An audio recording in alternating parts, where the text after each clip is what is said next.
That was an adventure. Actually, it was 2 or 3 adventures rolled up into one. That was Ella doing the duck dance at what was formerly a communist holiday retreat. True fact, it's the real thing. And I'm going to show you more pictures a little bit later on in this video. Because we're talking about our adventures up at the Baltic Sea. You know, I didn't even know that Poland had a sea, to be honest with you. I don't know why. I just saw it as Central Europe, no coastline, really. It has some mountains, right, along the southern border. But it turns out the whole northern border is a coastline on the Baltic Sea. All the way from Germany to Russia, there's 500 kilometers of sand and trees, dunes, all kinds of cool things to spend time seeing and doing.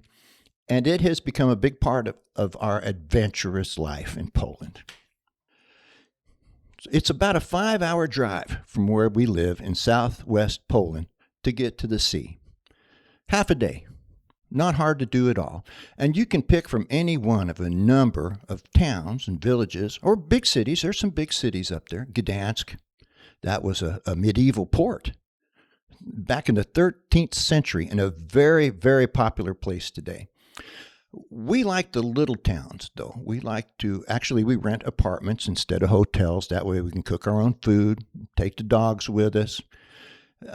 And we also check out the different towns in a particular area. That's really how we turn it into an adventure. It's going to the sea every time, but where we stay and what we do, that's what's new and exciting with each trip. So we have this friend, Wojtek. Wojtek is a bus driver. He drives tour buses. And we hike together, we go on some trips together because over the years we've loosely organized a group of friends that hire him every month or two to go someplace, hiking in Czech or in the Tatras or turn around the countries at some of the big cities or to the sea. Because Wojtek knows where all the cool places are. He knows where the good deals are or like this. He came back one time and he said, man, I know where there's one communist hotel. Used to be resort up on the Bogojalica. Maybe you'd like to go see. What do you mean go see? Well, I think we can get rooms there. It's open. It's like open, which, right away you know this is going to be an adventure. And it was. Traditional polka music or something, isn't that? Welcome! Sunday night party!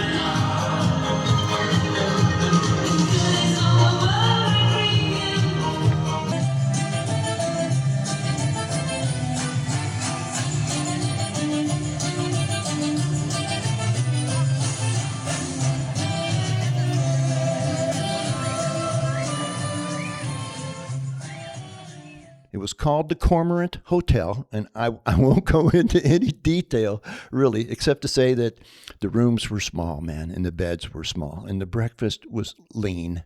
The facilities were average, and it was bring your own Wi-Fi. It was an experience, and it was something you can't see or read about, but you have to experience it to appreciate it, because it takes you back in time, right? The workers had to have a vacation and the state was going to support you. So they put up these hotels and these cabins and really they're all around these beaches. Usually they're fenced off now because they belong to the state, but they're real. They existed and they reflect that time perfectly. Nothing wrong with these places, man. You were there to go to the beach. You weren't there to stay in your room. The room was just some place to sleep. Totally practical, totally Polish. These places aren't rare. You can find them. When you're walking towards the beach, you see this is the typical approach to the beach. I should say that the typical Baltic beach is a sandy beach that's backed by a tall dune, probably the result of erosion of the Baltic biting away at the sandy loam and breaking it off in chunks. It's an 8, 10, 12-foot dune on the backside of the beach, and then that's covered with trees. Forest, actually, a deciduous forest. There are usually Scotch pines, birch, alder, all these trees that do well with sandy soil, not too nutrient rich, some salty winds blowing in. And for a couple hundred yards behind the beach, you'll have these forests of pines. So the approach to the beach isn't through the hotels and down the busy boulevard and down that street to the parking lot. No, in Poland, you pass through the hotel or staying places or campgrounds, and then you go through the woods and you walk down trails. There might be several trails through the woods, so you can meander on your way to the beach. Then you'll cross over a wooden walkway and drop down onto the sand. Now it gets busy. People do enjoy the beach, but it's not a party-heavy experience. You'll see all these activities like kite surfing. There's a lot of wind on the Baltic, so there's always kite surfers out there. You'll see people walking the beach. They use these paravan. They call these paravani, and they're like panels of fabric with wooden dowels that they stake into the sand to kind of break the wind and create some semblance of privacy. Paravani are all over the beach, but you don't hear any boombox battles, man. There's nobody bashing into each other or encroaching on each other's peace. No, it's a more chilled out experience than that. For example, our typical day when we're at the beach on a holiday is we'll get up and we'll cook breakfast in the apartment that we've rented. And then we'll take the dogs on a walk to the beach. We'll spend an hour or two walking the beach, maybe stop and have a snack, maybe lay the paravan out and take some sun for an hour or two. And then we're going to go find some place to have lunch. After lunch, we'll probably drop the dogs back off at the apartment and we'll go to one of the sites. Might be in the town that we're staying in. Might be a bicycle ride away. Rent a bike, take your bike. Like I give you a good example. We go to Webba. Webba is built out. They used the money they got from the EU wisely. Okay. Not all these Central European countries did that. You go to Serbia and it looks like communism 50 years ago. But Poland used the EU money to develop their country. They did a good job. And Webba is a great example of that. Bricked streets, lots of room for the pedestrians, lots of room for the people who come here to tour. Might be somebody singing on the streets, places for the kids to play. And then we rented a bike and rode down to the moving dunes. Now, the moving dunes is one of the coolest parts of the northern coast to me. Who expects sand dunes by the sea, right? I'd seen them in the desert. I'd never seen one by the sea. And these are up to like 15, well, that might be an exaggeration. Let's call it 10 or 12 stories high. 150 feet tall, I think it's the tallest one. And they move. That's what makes these special, the moving dunes.